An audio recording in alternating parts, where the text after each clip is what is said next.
Welcome to the latest edition of Inside Carolina. I'm your host, Hannah Horn, a proud alumna of the university. Well, in this episode, we look back at the extraordinary season of Gamecock basketball. We are so proud of the student athletes, the coaches, and the fans that showed up to win, because that's what Gamecocks do. And what has become a symbol of that pride on campus? When Capstone is lit Garnet, you can best believe that there is a student, a professor, or a team win that deserves the spotlight. But what goes into deciding this special honor? Well, join us as we paint the town Garnet inside Carolina.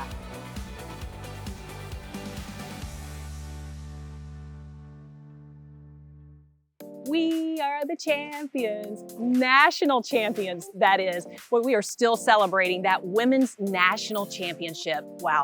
But it has been a season of last-second, edge-of-seat, buzzer-beating wins for both the men and women's teams.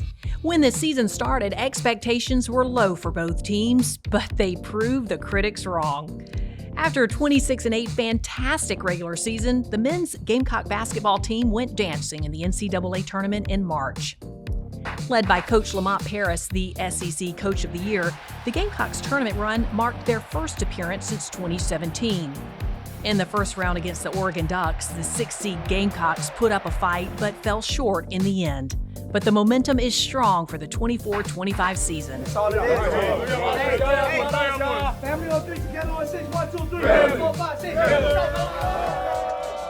Also on the court in the NCAA tournament, the number 1 seed Gamecock women kept making baskets and advancing brackets, leading them all the way back to the national championship against Iowa. This rematch from last year proved tough, but triumphant in the end, as Coach Dawn Staley and the Gamecocks won their 3rd national championship. Staley is named the National Coach of the Year, and Camila Cardoza the most outstanding player for the NCAA Women's Tournament. And what a remarkable welcome home. In what has become a fun tradition, students and fans cheered and splashed in the reflecting pool near the Thomas Cooper Library to celebrate the big win.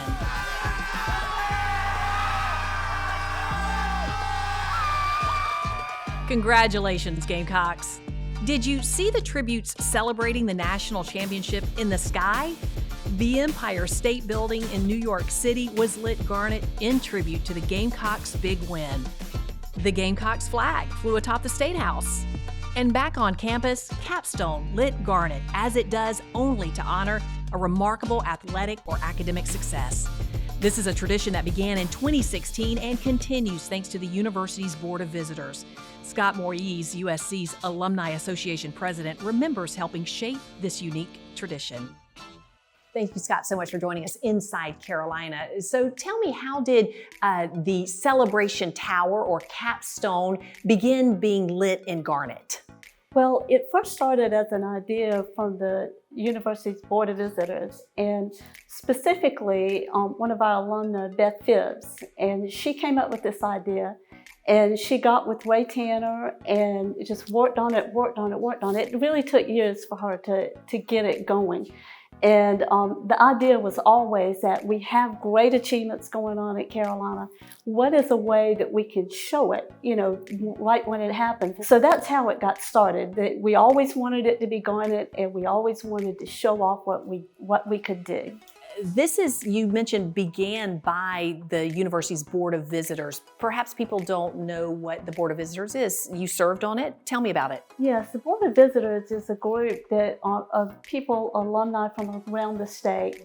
And it is just one of the greatest groups I've ever been with. And we try to get people engaged in things around the state and beyond the state, from small towns to the big towns, just to bring everybody together. Tell me, there are criteria set up as to when, this doesn't happen every day, folks.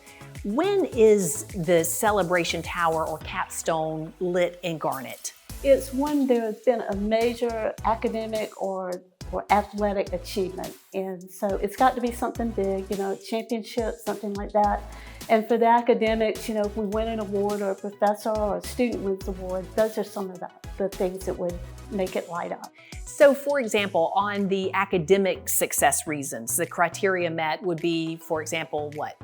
It'd be like when we were named #1 first year student experience and #1 in international business. Yeah, so those academic high fives, right? That's a reason to celebrate, no doubt. And of course, our athletic successes. Among those, what would meet the criteria to have it lit? That would be something like winning the bowl game, winning a national championship, winning an SEC championship, that sort of thing. And I understand there is one time, especially when Capstone is as Garnet can be. When is that?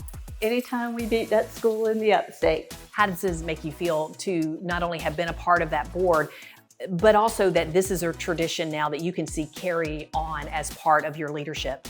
Well, you know, I just love this school and what it's done for me and what it's done for the state, so it makes me really proud. Yeah, and folks can find out why it's lit that particular night by going to, I guess, the university's social media? To social media, Facebook and Twitter.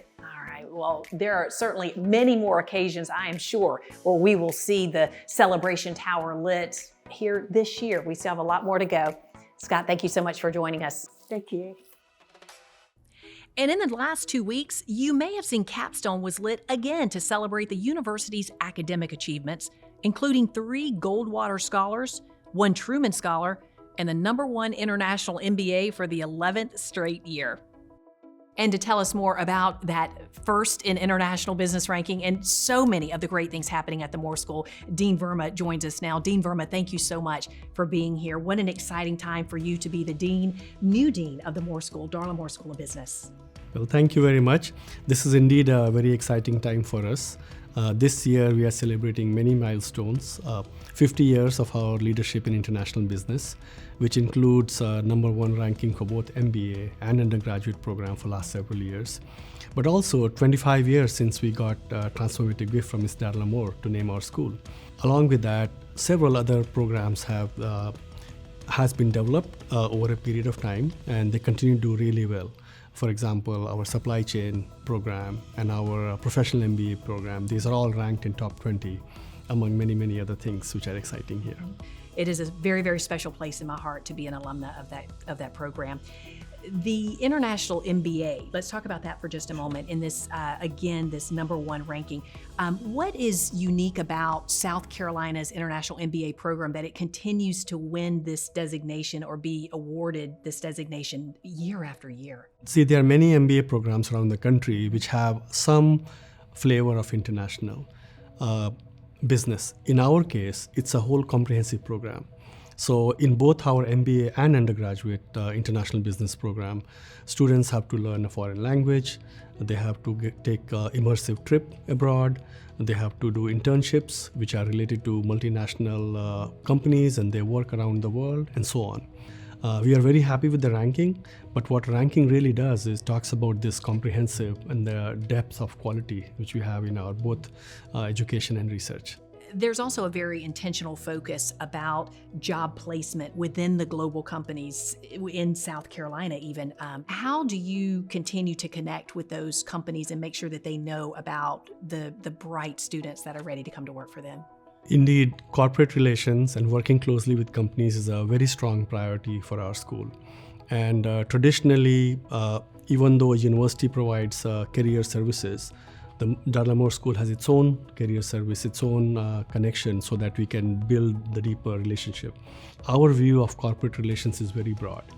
And we feel if we want to have our students' promising career in large or very well-reputed company, we need to build stronger connection with them on a multiple level through students who ultimately become alumni who work there, but also through faculty, through thought leadership pieces, through centers, and many other things such as non-degree executive education, lifelong learning programs.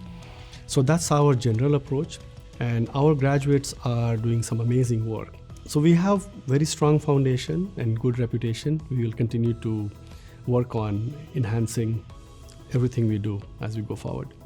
Dean Verma, thank you so much for all that you're doing, and congratulations to you and your incredible team for this #1 ranking. It is truly yet another remarkable celebration we have this month.